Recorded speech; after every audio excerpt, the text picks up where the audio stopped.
आज के इस लेक्चर में हम पढ़ रहे हैं नायिका के विषय में और आज हम पढ़ेंगे नायिका का दूसरा भेद परकीय नायिका।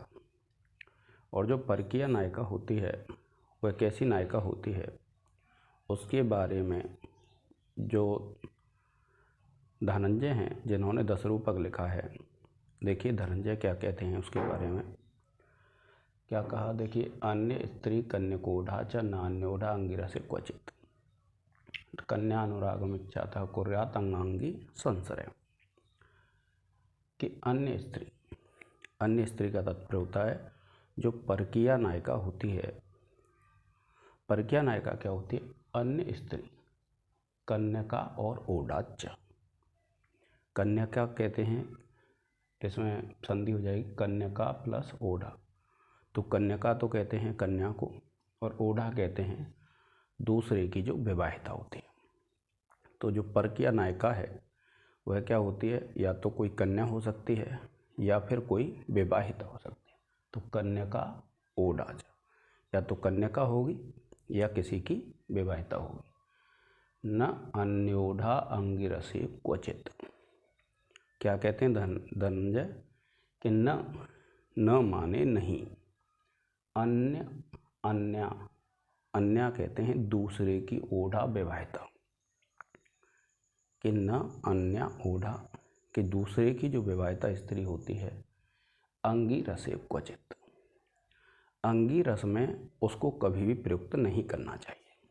जैसे आप पढ़ते हैं अभिज्ञान शाकुंतलम है और अभिज्ञान शाकुंतलम का जो अंगी रस है वो कौन सा है? श्रृंगार।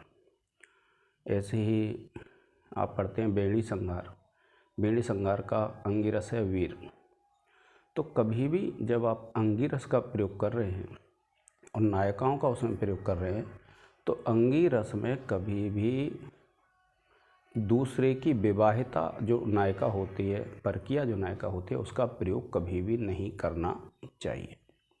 यही कहा है न अन्योढ़ा अंगिरसे क्वचित, कि जो अन्य की ओढ़ा होती है, दूसरे की जो विवाहिता स्त्री होती है, उसको कभी भी अंगी रस में प्रयुक्त नहीं करना चाहिए।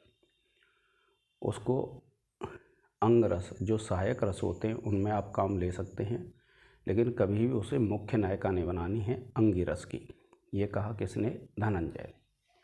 फिर उसके बाद है कन्या अनुरागम इच्छाता, कि जो कन्या होती है, क्योंकि धनंजय ने बताया था कि दो ही परकीय नायिका होती हैं, या तो किस कन्या हो सकती है या फिर किसी की विवाहिता हो सकती है। यही कहा कन्या का ओढ़ा। तो उन्होंने बताया है कि जो ओढ़ा होती है अर्थात दूसरे की जो विवाहिता स्त्री होती है उसको कभी भी मुख्य रस की नायिका नहीं बनाना चाहिए।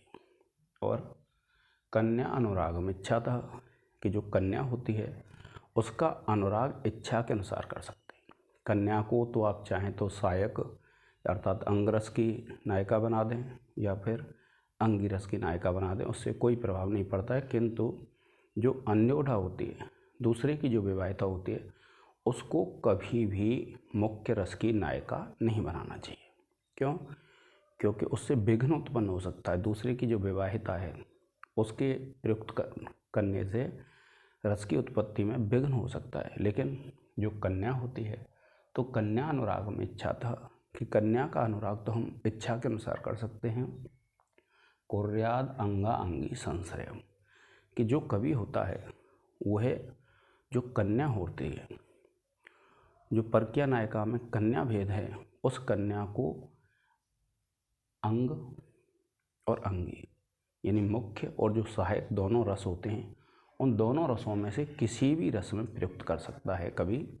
तो ये कहा कुर्याद अंगांगी संश्रयम, कि जो कवि है ऐसी नायिका, कैसी नायिका? जो परकीय नायिका है और कन्या है उसका अपनी इच्छा अनुसार विनियोग कर सकता है। उसको चाहे तो अंग रस की नायिका बना सकता है, चाहे तो अंगी रस की नायिका बना सकता है। किंतु जो विवाहिता स्त्री होती है उसको कभी भी मुख्य रस की नायिका नहीं बनाना चाहिए। यही कहा है कवि ने।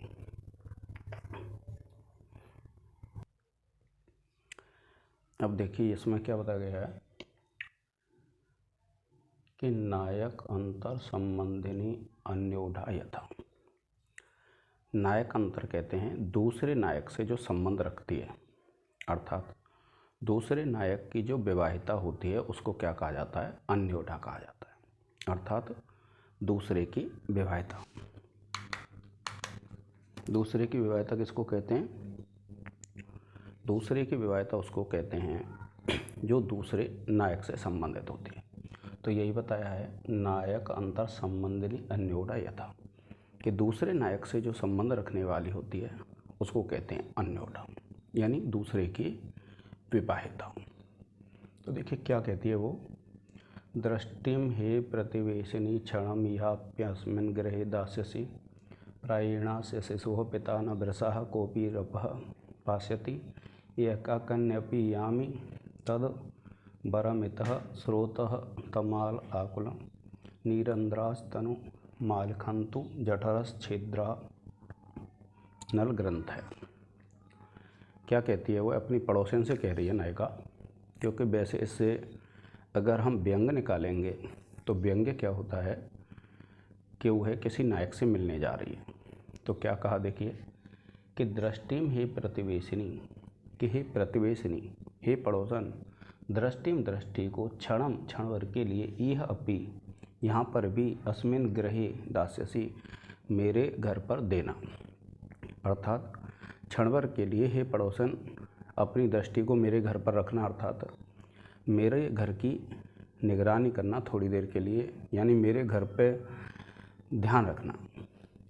और प्रायण अस्य शिशुः पिता, क्या कहती है? प्रायण कहते हैं अक्सर कर, अस्य शिशुः पिता, इस बच्चे का बालक, इस बालक का पिता, न बिरसा, न माने नहीं, बिरसा माने जो अच्छे रस वाला नहीं है, कोपी अपह पास्यसी, कोपी कहते हैं कुएं के, अपह कहते हैं जल को, पास्यसी पास्यति पीता है। क्या कहती है कि प्राय ऐसा होता है कि इस शिशु का जो पिता है, इस बालक का जो पिता है वो इस कुएं के रस को नहीं पीता है। और एकाकिन्य पियामी तदवरमितः, कि यह श्रेष्ठ है कि मैं अकेली जाऊंगी। स्रोतः तमाल आकुलम, कि तमाल के जो वृक्ष हैं उनसे जो घिरा हुआ कुआं है वहाँ पे मैं अकेली ही जाऊंगी। और नीरंद्रा तनुम आकलंतु, कि वहाँ जो नीरंध्र हैं, नीरंध्र के नीरंद्रा जो रंध्र हैं अर्थात छिद्र से रहित हैं, ऐसी तनुम आलेखंतु जठर छिद्रा, कि तनुम माने शरीर को, आलेखंतु, आलेखंतु माने लिख दें, अर्थात शरीर पे निशान बना दें। क्या? जठर छेदा नल ग्रंथ है, यानी जो नल की ग्रंथियां हैं उसकी जो गांठ हैं जो छेद से रहित हैं वे भले ही मेरे शरीर पर निशान बना दें, किंतु मैं अकेली ही जल लेने के लिए जाऊंगी। तो ऐसी जो नायिका है, इसमें जो वर्णन है वह किसका है? इसमें वर्णन है एक अन्योढ़ा स्त्री का, जो अपने नायक से मिलन के लिए जाती है और अपनी पड़ोसन से इस प्रकार से कह रही है। क्या कहती है? देखिए कि हे पड़ोसन, क्षण भर को यहाँ हमारे घर पर निगाह रखना। इस बालक का पिता अर्थात मेरा जो पति है कुएं के स्वाद रहित जल को नहीं पीता है, इसलिए यह ठीक ही है कि मैं अकेली ही होकर उस तमाल के वृक्षों से घिरे हुए उस स्रोत पर यहाँ से जाऊँ, भले ही पुराने खंडों वाली नल की घनी जो गांठें हैं मेरे शरीर को खरोंच दें। तो इस प्रकार से क्या है, इसमें जो वर्णन मिलता है वो क्या मिलता है कि जो अन्योढ़ा होती है प्रक्रिया वो इस प्रकार से व्यवहार करती है। तो कभी भी क्या है, अन्योढ़ा को मुख्य रस की नायिका नहीं बनाना चाहिए, ये कहा गया है इसमें।